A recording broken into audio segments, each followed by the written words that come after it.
It's the morning of October 4th, 1918. The 1st and 2nd Battalion of the 77th Infantry Division of the U.S. Army lie deep in a ravine housed in a French forest. The pressure of German and mortar gunfire becoming just as unwavering as the stream that flowed beneath them. But with no rations, no medical supplies, and snipers dialed in on them. The title given to these men from the States, the Lost Battalion, went from hyperbole to a haunting reality. A private would load a capsule with a pleading message onto a pigeon, Cher Omni. And as Icarus once did, Cher took to the air. For it was not the sun that Cher had to fear, but a German bullet. As Cher fell from the bullet wound, he proved that day that feathers will always be better than wax. He would rise to the air once again, with the sheer determination to take a message back home. Howdy everyone.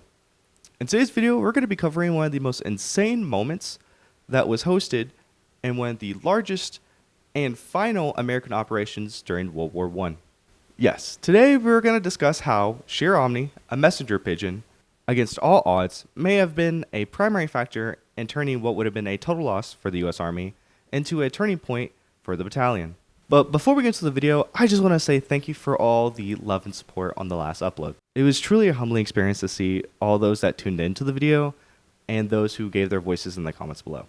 Y'all are so gracious for your comments and your viewership, and once again, I want to say thank y'all so much. And now with that, let's get on to the video. I think for the most part, we are all relatively familiar with the events that happened during World War I. We start with the assassination of Archduke Ferdinand, leading to Austria-Hungary declaring war on Serbia, then Germany invading Luxembourg and Belgium, leading to a conglomerate of nations becoming the Allied forces that would fight against Germany. And for the sake of our story, various different invasions that happened between then, and then the U.S. Army joining into the Allied forces around 1917, which is about 3 years after the initial conflict started. And here's where we'll start.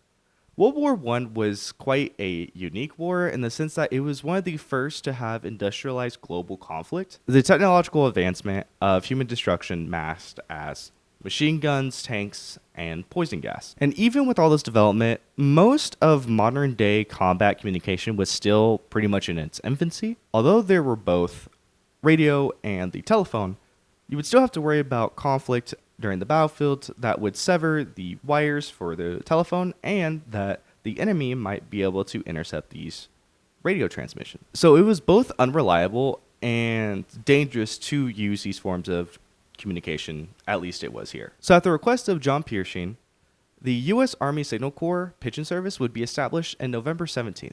And here, Cher Omni would be just one of 600 birds that were donated to the service, where 245 of them would be fully trained and sent out to the Western Front as a form of last resort comms.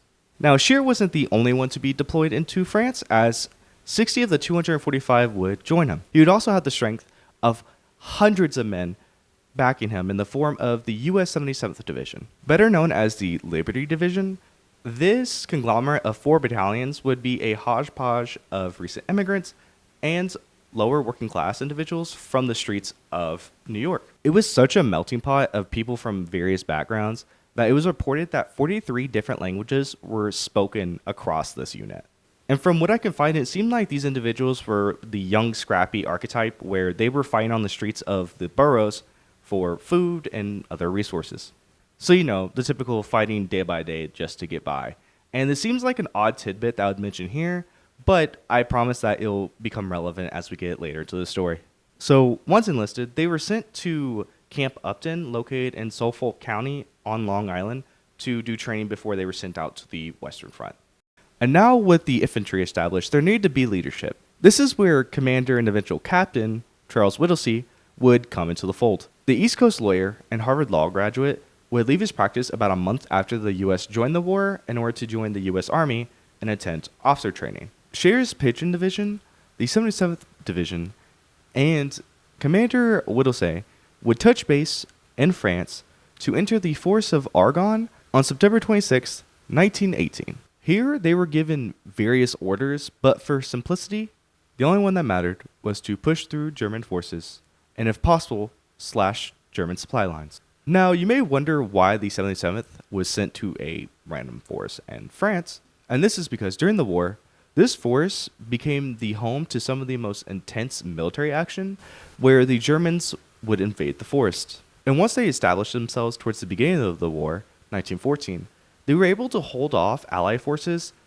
in this forest for nearly the entirety of the war. The Germans were able to accomplish this because once they established themselves in the forest, they would set up warning posts that ran about 550 yards wide. And if something were to enter the forest or get past the forest, German forces would be notified immediately. And if forces were able to break through the warning system, they would have to deal with a forest that was full of barbed wire from the terrain down to the streams. They would have to deal with muddy terrain. They would have to deal with the fog that would settle into the forest and scatter German forces across the forest. And somehow, if they were able to push through most of the forest, they would meet what the Germans called Haurung Seirung. And finally, if they were able to somehow push through Haugun Seirung, they would have to deal with the largest hurdle yet, Haugun Seirung Nord, a battlefield that not only had the benefit of everything previously, but would also have snipers that cased out every square inch of the land beyond that main line. So if there was any movement, it would be eliminated immediately. Regardless of the failure of the previous Allied forces, the 77th would charge in on September 28, 1918, into the foggy and broken battlefield. Luckily, it seemed like the German forces were not prepared for the large assault that was this battalion, and this would lead to one of the U.S.'s first successes. While in the background, because this warning system was tripped, the German forces would start to prepare for the American invasion of the dense forest. But in combination with the bad weather, exhaustion, and the heavy machine gun fire, the Americans' progress would slow down. Which, something to keep in mind is that during combat, there was the main front that was leading the assault and the various flanks, but there was also a private squad that was the ones that were taking care of the 60 pigeons that would be used as emergency comms in case something bad happened or if they need to let HQ know, hey, this is going on. So that means that these pigeons were just as much in the combat zone as any of the infantrymen. Nevertheless, although progress was slow, it was still progress, so the Germans would again retreat deeper into the forest. The Americans would advance to this wide hill that the English translation means the dead man, and this hill would lead to the split of the 4 battalions, which would lead about 400 men to take up to the northern slope of this hill and dig in for the night. And unfortunately, due to the mess of the combat, the men's flank support would be left behind in the progress of making it up the northern slope. So these 400 men were on their own. And even worse is that the runner line, which would be the connection between the flank and the main assault, would be severely thinned. And even with this, Captain Whittlesey would follow orders and push forward, and eventually set up a command post within a captured German bunker. And here's where he would send a message through one of the pigeons back to HQ, letting them know of the situation that's going on, and also requesting a carrier party for food, water, and ammunition, all items that they were severely low on. Quietness would fall on the battlefield, as the men rested on what would be later dubbed the small pocket. Loads of the 77th now. German forces would take the stillness of the September night to slip behind them on the hill, not only to sever the last of their runner line, they would also take the time to establish sniper, machine gun, and 1 light trench mortar in all cardinal directions across the small pocket. The sun would rise on September 29th, and no carrying party ever reached the 77th. A small scouting party would be sent out by Whittlesey. They would arrive back only to verify that the runner line was severed, and shortly after, the unit would be bombarded with mortars, heavy machine gun fire, and snipers. Following the heavy fire, Whittlesey would send out another scout, in which the scout would return with a wounded German soldier, who, before they succumbed to their wounds, in a mocking manner, let the party know that the worst was ahead of them in the forest. Even with the last haunting words of the German, Whittlesey would send out his lieutenant and 2 other privates to try to break through the German forces at the rear in order to send out a rescue crew to come out for them. They would depart, and as the sunset cascaded an outline of the forest onto the battalion, They would listen in on what they can only assume is the rescue force firing desperately to break the line, only to fall silent moments later. It would be nightfall when the realization hit the members of the small pocket. Food was fully exhausted. The only source of water was a small stream that was under the scope of a German sniper. And worst of all, they had wounded among their ranks. And to top it all off, throughout the night, they would still receive heavy fire onto the German captured bunker. And when all seemed lost, at the dawn of September 30th, a small group of New Yorkers would break the tree line, dragging German prisoners and a captured German machine gun. Yes, somehow a small scouting group from one of the flanks that were left behind were somehow not only able to push through German forces at the rear, but they were also able to find the small pocket. This scout squad would inform the group that the Germans were on a full retreat order. With this breathing room, Whittlesey would send some of his men back with the flank in order to reestablish a runner line, bring up resources, and also bring the wounded back down to where the flank was at. And by 5 p.m., all would be well. Whittlesey was able to reestablish his flank support, and they were able to reestablish themselves and get more comfortable in the small pocket. The next day, October 1st, the 77th Division would get orders to go forward and up a steep slice of ravine that would be better known as the Ravine de Argonne. I'm pretty sure that's a German name. Probably slaughtered it, but it's whatever. And then, from there, go across to another called Clairvaux Ravine, with the explicit goal of cutting through the ravine to capture Clairvaux Mill, which was a German outpost at the time. And well, as German forces pushed forward, they would be met with brutal and deadly heavy fire coming from German forces, which would lead to heavy casualties, and they would only push forward by half a mile. Whittlesey, his commanders, and his lieutenant would collide heads and eventually come up with a plan that instead of trying to push forward up the ravine in order to meet the German forces, they should go through an outlet on the back of the ravine to avoid most of the conflict. Unfortunately, this attack would fail, leading to even more casualties. In a last-ditch effort, Whittlesey would try to push through the German forces one last time. And this time, somehow, it worked. They were able to push through the forces, and they led 500 men down Clairvaux Ravine. After an incredible loss, Whittlesey would argue with his commanders, stating that if they were to push any farther, that they would either have more casualties or fall entrapped behind enemy lines. And as a cherry on top of this horrific cake, U.S. scouts would also let Whittlesey know that they once again left their flanks behind, stranded by half a mile, but as instructed by higher commands. There was no retreat for the 77th, and so with that, they would dig in for the night.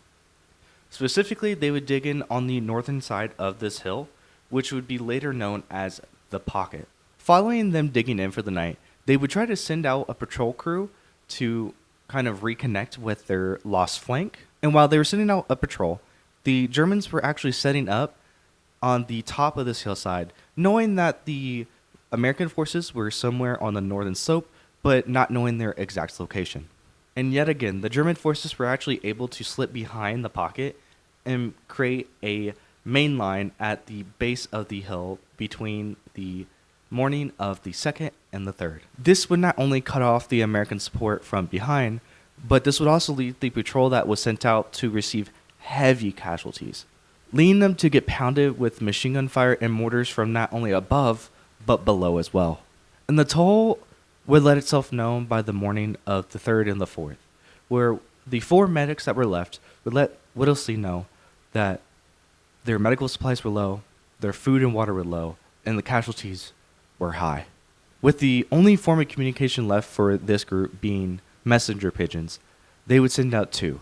But due to how these messenger pigeons worked, they would attach a message to be sent back to HQ, but these pigeons can't necessarily fly back into the combat zone, so the folks that sent out the message wouldn't be able to get a response. The air support would indeed get the messages and fly out to drop off supplies, but due to the denseness of the forest, they were unable to drop it exactly on the pocket, which led to the supply drops either being lost to the forest or in German hands. And by the morning of the 4th, Whittlesey would send out one more pigeon begging for supplies, but by then the Germans were starting to bombard the pocket with machine gun fire and mortars once again. And by 2:30 p.m., the artillery regiment would get a message from scouts saying that they needed to lay suppressive fire for the southern slope, which means that they would start firing on the northern side. Now, I hope that you caught that. They believed that the unit that was in the pocket was on the south side, which means that they started pounding the northern slope, unknowingly showering Whittlesey's unit that was on the northern side with friendly fire. And around 3 p.m., shells would still continue, so Whittlesey would write in a note, "We are along the road parallel. Our artillery are dropping a barrage directly on us. For heaven's sake, stop it." He gave the note to a private, where the private would put it in a capsule and then go and retrieve one of the 2 pigeons that were left in the basket that they were housed in. At the same time, a shell was dropped, which spooked the pigeon, and it flew away out of his hands. As the last hope for the unit, the private would attach the note to Cher right leg and release him. Cher would rise in the air and begin his flight back to HQ. Cher would be shot down, but somehow he would manage to get back up and take flight once again. It was reported that even with his injury, Cher was able to make it back to HQ, which was 25 miles away, in just under 25 minutes. Cher would arrive to Mobile Pigeon Loft number 9 with the message, a missing eye, a leg, and shot through the breast and wing. And from the unit's perspective, they released the bird only hoping that it would get back to HQ. They would not only endure the heavy bombardment from German forces, but the friendly fire as well. All would seem lost. They were low on ammunition, they were low on medical supplies, and they had no food nor water. But just 30 minutes after Cher was released, the shells that were dropped would be lightened.